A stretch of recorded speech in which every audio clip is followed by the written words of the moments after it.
Bismillahirrahmanirrahim. Assalamualaikum warahmatullahi wabarakatuh. Teman-teman kelas 11, bagaimana kabarnya? Semoga semuanya dalam keadaan sehat ya. Nah, hari ini kita akan kembali bergabung di pelajaran Bahasa Indonesia dalam bab kaidah dan struktur teks prosedur. 2 pekan yang lalu kita sudah melakukan aktivitas pendahuluan, yaitu berbagi tips menjaga kesehatan di masa pandemi COVID-19 atau COVID-19. Nah, jika kalian nantinya ingin mengembangkan tips tersebut menjadi sebuah tulisan, maka bisa menggunakan struktur teks prosedur yang akan kita bahas pada hari ini.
Nah, sekarang apa tujuan teks prosedur? Tujuan penulisan teks prosedur adalah untuk menunjukkan atau menjelaskan bagaimana mengerjakan sesuatu dengan langkah-langkah yang berurutan dan memudahkan pembaca ataupun pendengar agar dapat mengikuti langkah atau perintah dari isi teks tersebut. Poin utama bisa digarisbawahi bahwa tujuan teks prosedur adalah menunjukkan atau menjelaskan bagaimana mengerjakan sesuatu dengan langkah-langkah. Seperti itu. Kemudian kita masuk ke macam-macam atau jenis teks prosedur. Ada 3 jenis teks prosedur, diantaranya yang pertama, teks prosedur sederhana, yang merupakan suatu prosedur yang bisa dilakukan hanya dengan 2 atau 3 aksi langkah saja. Contohnya, cara menggunakan kipas angin. Nah, sederhana kan? Nah, yang kedua, teks prosedur kompleks. Teks prosedur kompleks merupakan prosedur yang di dalamnya terdapat langkah-langkah yang banyak atau bisa dibilang cukup rumit. Misalnya, prosedur pengurusan KTP atau prosedur penanganan pasien COVID-19. Itu termasuk teks prosedur kompleks. Terakhir, teks prosedur protokol. Teks prosedur protokol merupakan prosedur yang aksi atau tata cara atau langkah-langkahnya tidak terlalu rumit sehingga mudah untuk.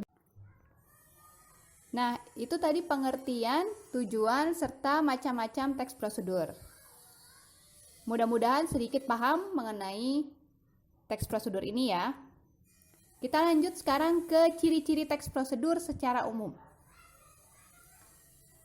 Ciri-cirinya sebagai berikut. Yang pertama, berisikan langkah-langkah, disusun secara informatif, dijelaskan secara mendetail, bersifat objektif, langkah berkelanjutan dengan penjelasan, biasanya menggunakan syarat atau pilihan, bersifat universal, aktual, akurat, serta logis.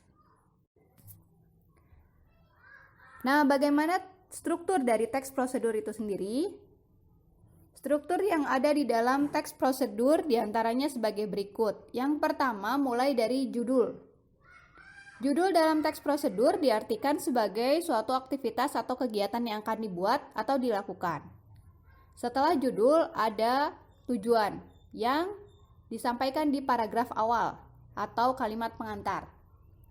Dalam kalimat pengantar dijelaskan topik yang akan disampaikan di dalam teks tersebut.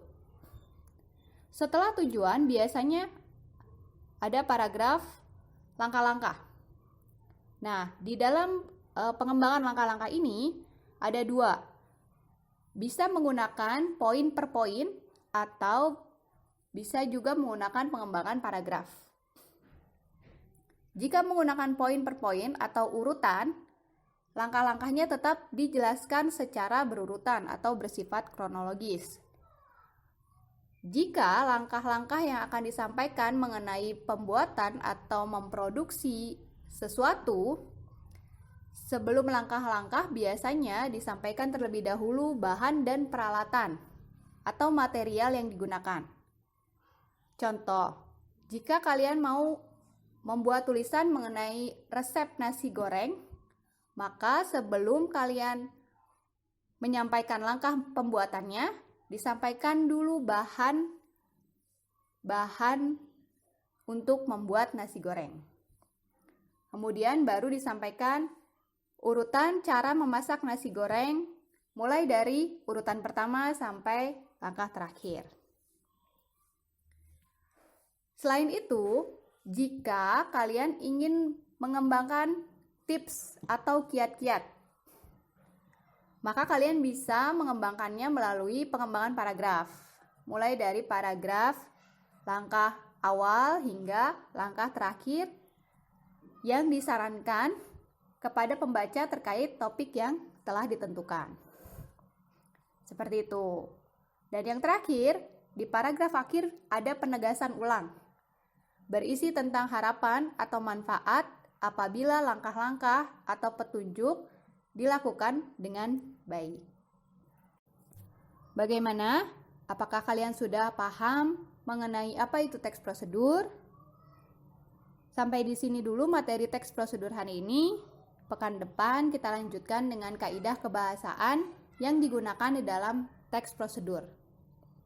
Apabila kalian masih belum paham atau ada pertanyaan mengenai teks prosedur ini, silahkan dikirim melalui kolom komentar. Jazakumullah khairan kasiran. Insyaallah kita bertemu lagi pekan depan. Assalamualaikum warahmatullahi wabarakatuh.